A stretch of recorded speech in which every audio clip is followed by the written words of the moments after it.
Welcome back, students, to another Short Courses with me, Professor Caster, where we take the larger courses and we break them down into bite-sized chunks.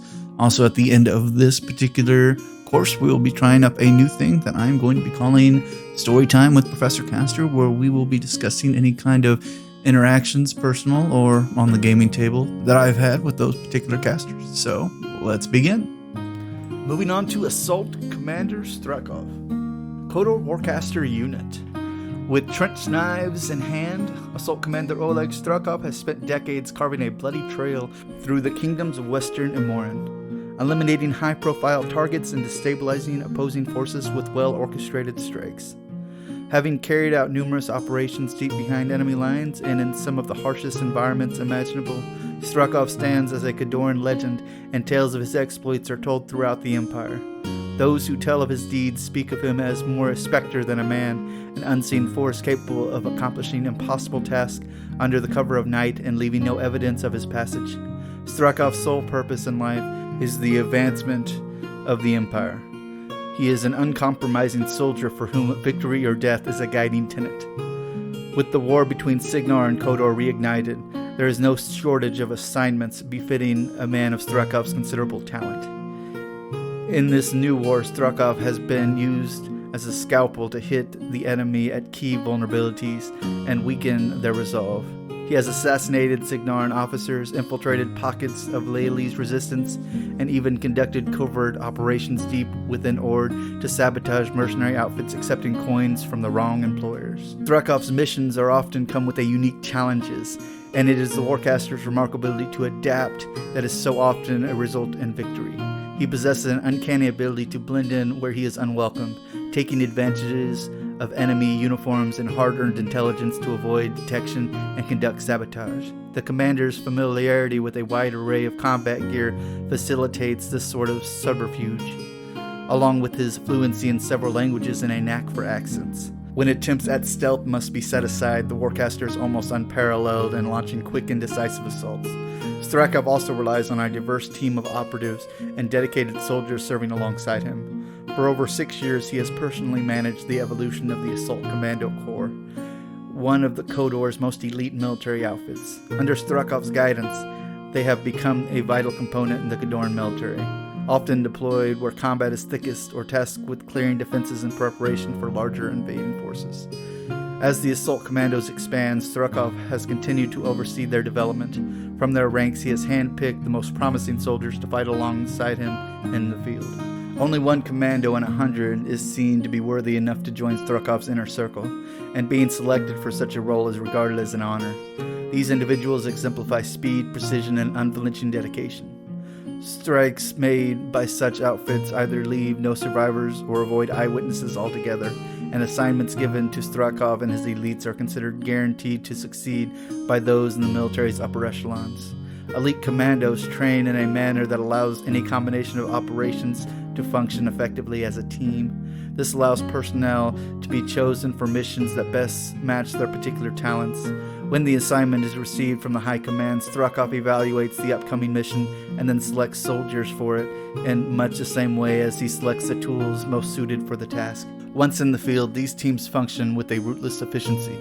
Working in tight coordination, they charge trenches under cover of poison gas while delivering shots of armor-piercing rounds with pinpoint accuracy. The movements of these members complementing and covering the other. Yet they are just as capable of creeping through urban landscape to catch their targets unawares. Like the Warcasters responsible for their rise, they can be called upon to handle any situation the motherland requires. As Khador continues to expand its empire, soldiers like Strakhov are pivotal to lasting victory. His contributions to the nation's goals are numerous, and his disinterest and fame he has achieved only serves to make his dedication all the more admirable. More than just accomplishing the impossible time and again, Strakhov has risen to stand as a testament to the iron will all true Khadorans possess. It is through examples such as his that the rank of the motherland pushes forward into wars of tomorrow with the grim determination necessary to obtain victory. I've worked with this particular version of Strakhov at least once, although honestly, even though I was working with him, I didn't know where he was at or what he was doing. All I knew was I had to keep some people distracted, as yet again most mercenaries with Strakhov are usually only used for distraction. Honestly, I probably didn't need to know or want to know what he was doing. Alrighty, story time with Professor Castor as mentioned earlier. I do actually know what he was doing because on this particular mission he was not assassinating or maiming or killing anybody of note, unlike our last mission. This particular mission I was actually used as a distraction again, however, it was much safer than our previous mission since we were not in the city. We were actually ordered to stay outside the city, outside the gates and walls, and bombard them from afar. The actual Khadoran army was a few days out, and what Strakhov needed to do was him and his Assault Kommandos, his personal Assault Kommandos, were actually going in through the sewer line while we were, of course, bombarding the outside of the city, and he actually had to go in and destroy a bunch of militia depots, destroy all their weapons, cannons, gunpowders, you name it. That's what he was doing, and these particular ones actually had a few in there that he actually had to destroy. So, of course, we set up I would call it a miniature siege setup outside. It was myself, about 6 mules, since they have their steam-powered cannons that allowed them to shoot much farther, keeping us out of any range of most retaliatory weapons and fire. We had a few units of long gunners, steelhead, of course, because they seemed to always hit their targets. And we had a couple steelhead bombard cannons as well. So we're actually way beyond range of most retaliatory fire. And of course the steelhead gunners needed to pick off some of the people on the walls and around the gate. Luckily there was a good hill nearby that I could actually get a lot of good arcing fire onto the gate. Particularly I didn't want to shoot in the city. One, because of course I don't know exactly where Strakhov was in the city, and two, because I don't like killing civilians. So we're actually just hammering at this wall. I set up my mules to shoot. When one got done shooting, the next one shot, so they were being hit, in percussion over and over again, like I was playing some sort of drum. My steelhead gunners were told to shoot when they saw a target, and of course their bombard cannons followed suit.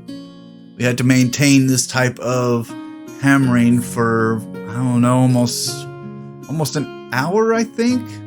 Of course, the garrison at the actual place did not come out to engage us. Thank goodness, though, because I didn't have really any melee units, because I wasn't expecting to have to get hand-to-hand with anybody, and that wasn't part of the original mercenary contract, so you got to follow the contract.